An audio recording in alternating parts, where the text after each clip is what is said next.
guys, welcome back to my channel. This is Niharika and thank you so much for watching this video.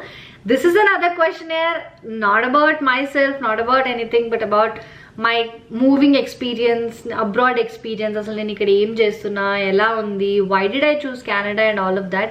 నేను ఈ channel start చేసినప్పుడు నాకు చాలా మంది ఇదే క్వశ్చన్ అడిగారు, నువ్వు అసలు కెనడా ఎందుకు చూస్ చేసుకున్నావో చెప్పొచ్చు కదా, వాట్ ఎవర్ యువర్ ఎక్స్పీరియన్స్, నీ స్టూడెంట్ లైఫ్ ఎలా ఉందో చెప్పొచ్చు కదా అని చాలా మంది చెప్పారు. కానీ నేను అది చాలా అవాయిడ్ చేస్తూ వచ్చా, because I don't want to give any international student tips here in this channel. But if my experience help somebody who is watching this video, that is what I actually want from this channel. So అందుకే I am here doing a Q&A for all of you. So without any further ado, నేను రాసుకున్న కూడా book లో ఏమేం చెప్పాలన్నది. Without any further ado, let's get into the video. So the first question is, why did you choose Canada and why not US? There are 5 things why I chose Canada over US. First thing is PR journey. So మనం ఏదన్నా కంట్రీకి వెళ్ళినప్పుడు మన visa status గురించి ఎక్కువ ఆలోచించకుండా ఉండాలని నేను అనుకుంటాను. ఆ స్ట్రెస్ ఉండకూడదు, బికాస్ మనకు ఆల్రెడీ కెరియర్ స్ట్రెస్ ఉంటుంది, పర్సనల్ గ్రోత్ స్ట్రెస్ ఉంటుంది. సో ఇప్పుడు ఈ వీసా స్ట్రెస్ కూడా ఉంటే ఇన్ని తట్టుకోలేమని చెప్పి నాకు యుఎస్లో మనకు తెలిసిందే చాలా వీసా స్ట్రెసెస్ ఉంటాయి. నువ్వు ఒక్కసారి వెళ్తే కొంతమంది ట్రాప్ అయిపోతారు కూడా, 5-6 ఇయర్స్ వరకు రాలేరు ఇండియాకి. సో అవన్నీ విన్నాక ఐ వాజ్ లైక్ నో, నాకు అలాంటి స్ట్రెస్ వద్దు. కెనడాలో అయితే పిఆర్ జర్నీ నీకు చాలా ఈజీగా ఉంటుంది కంపారిటివ్లీ టు యుఎస్. నీకు ఒక పర్టికులర్ వీసా స్టేటస్ అనేది నీకు 100% ఉంటుంది. Second point is, as I said, diversity అనేది మనకి ఎక్కువ ఉంటుందని నాకు అనిపించింది కెనడాలో, because all kinds of people ఉన్నారు. అది ఏ కంట్రీలోనా ఉంటారు, కానీ నాకు కెనడాలో చాలా డైవర్సిటీ ఎక్కువ అనిపించింది. థర్డ్ థింగ్ ఏంటి అంటే safety and value of people. రీసెంట్గా నేను న్యూస్ చూసాను, రీసెంట్ కాదు, చాలా మంత్స్ అయిపోయింది. ఒక ఇండియన్ స్టూడెంట్ ఒక యుఎస్ పోలీస్ గుద్దేసి చంపేశాడు, అండ్ ఇప్పటి వరకు దానికి మనకి ఏం జరగలేదు, like nothing just happened. And అందులో పోలీస్ వాయిస్ విన్నప్పుడు సో మచ్ బ్రూటల్ అనిపించింది, క్రూయల్గా మాట్లాడాడు. కెనడాలో ఏంటి అంటే అందరికీ ఒకటే ఈక్వల్గా ఉంటుంది పోలీస్ అనేది.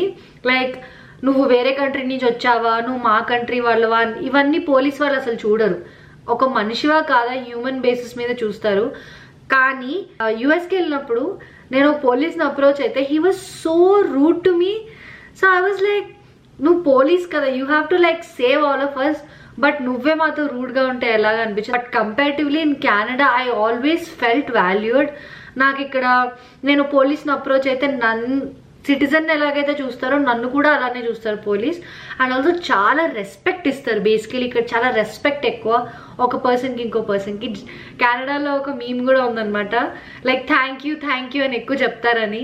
పక్కన నుంచి నడుస్తున్న థ్యాంక్ యూ చెప్పాలి, ఇటు నుంచి నడుస్తున్న సారీ చెప్పాలి అని, which is out of courtesy, which I really like. And also gun culture కూడా యుఎస్లో చాలా ఎక్కువ కెనడాతో కంపేర్ చేస్తే. ఫోర్త్ థింగ్ ఏంటి అంటే health care. I cannot emphasize this point.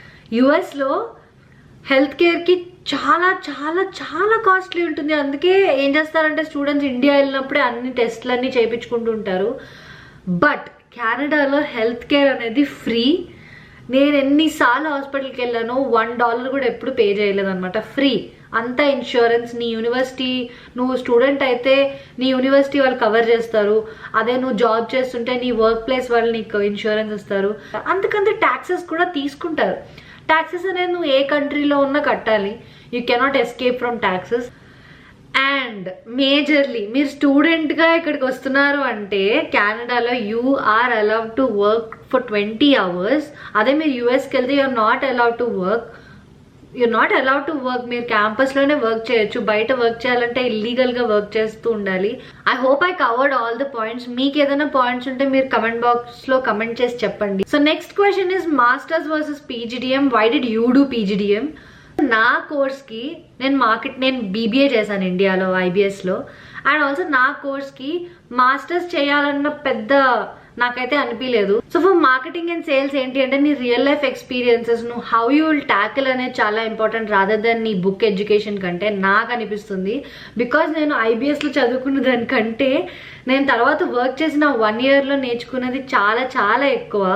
So అందుకే నాకు అనిపించింది నాకు పీజీడిఎం కోర్స్ చాలు. మాస్టర్స్కి సపోజ్ మీ కోర్స్లో suppose if you're into computer science and different robotics, all of that engineering, then masters is good for you.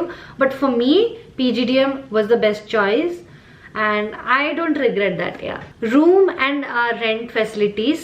So majorly ఇక్కడ room and rent ఎలా వెతుక్కోవాలి అంటే ఫేస్బుక్ మార్కెట్ ప్లేస్ త్రూ అనమాట. So market ప్లేస్లో మనకి ఎవరికి వాళ్ళు లిస్టింగ్స్ పెడుతూ ఉంటారు. So you can look through that. చాలా ఈజీ ప్రాసెస్ ఉంటుంది. ఆ వాట్సాప్ గ్రూప్స్ అవి ఇవి ఏవి నమ్మకండి. Just go to Facebook market place. మీకు చాలా యాడ్స్ ఉంటాయి. మీరు యూనివర్సిటీలో చదువుకుంటున్నా అంటే యూనివర్సిటీ గ్రూప్స్ ఉంటుంది, నార్మల్ గ్రూప్స్ కూడా ఉంటాయి అనమాట. For example Indian students in Edmonton, Indian students in Calgary అని చెప్పి ఇలాంటి గ్రూప్స్లో జాయిన్ అవుతే మీకు ఎప్పటికప్పుడు వీక్లీ అప్డేట్స్ ఇస్తూ ఉంటారు. ఎవరో ఒకరు పెడుతుంటారు. సబ్లెట్స్ కానీ నార్మల్ రెంట్స్ కానీ. బేసిక్ మినిమం రెంట్ స్టార్టింగ్ అయితే $400 అని స్టార్ట్ అవుతుంది. నేను $750 తోటి ఒక పర్సనల్ రూమ్ తీసుకున్నాను. I always wanted a private room అనమాట విత్ అ ప్రైవేట్ వాష్రూమ్ అనేది నేను ఎవరితో షేర్ చేసుకోలేను. So that was my major thing. So నాకైతే $750 per month అయింది. I was sharing with another 2 people. Settlement in Canada basically ఏంటి అంటే అందరూ కెనడాకి వచ్చేది ఎందుకంటే ఇక్కడ సెటిల్మెంట్ అనేది చాలా ఈజీగా ఉంటుంది కంపారిటివ్లీ టు వేరే కంట్రీ అని. That is 100% true. I agree to that. ఎందుకంటే మన PR జర్నీ ఫాస్ట్ అయిపోతుంది, సిటిజన్షిప్ త్వరగా వచ్చేస్తుంది. నీకు వన్స్ కెనడియన్ పాస్పోర్ట్ వచ్చిందంటే you can travel to so many countries. That was one of the major reason కూడా నేను రావడానికి. పాస్పోర్ట్ కావాలి నాకు, ఎందుకంటే with Indian passport you cannot travel. అంటే నీకు అన్ని కంట్రీస్కి వీసా అనేది త్వరగా రాదు. ప్రతిసారి you have to go to the office, thumb prints ఇవ్వాలి, ఇంటర్వ్యూస్ ఉంటాయి, ఇలాంటివన్నీ చాలా ఉంటాయి. నాకు ఆ కెనడియన్ పాస్పోర్ట్ కావాలి which will help me to travel more without thinking about all the visa issues. So that was one of the major thing for me. So the last question is about part times. నేను మొన్నే చూసాను అనమాట రీల్స్లో, ఇన్స్టాగ్రామ్లో part time కోసం, కెనడాలో part time కోసం పెద్ద లైన్ ఉంది అది ఇది అని. అది చూసి I just fell so grateful. నా టైం అప్పుడు అంత లేదు హడావిడి. Here are 5 ways to get part time job. నాకు తెలిసిన ways, first thing is referral. ఇది ఏ కంట్రీలో అయినా మీ ఫ్రెండ్ సపోజ్ ఎక్కడైనా ఏదైనా కంపెనీలో వర్క్ చేస్తున్నా, ఏదైనా స్టోర్లో వర్క్ చేస్తున్నా, he can refer you to his manager. ఇక్కడ మోస్ట్లీ అలానే తీసుకుంటారు అనమాట ఎంప్లాయీస్ ని, వర్కర్స్ ని. So that way you can get a job. First one, reference always works. The second one is staffing agencies. ఇక్కడ చాలా స్టాఫింగ్ ఏజెన్సీస్ ఉంటాయి కెనడాలో.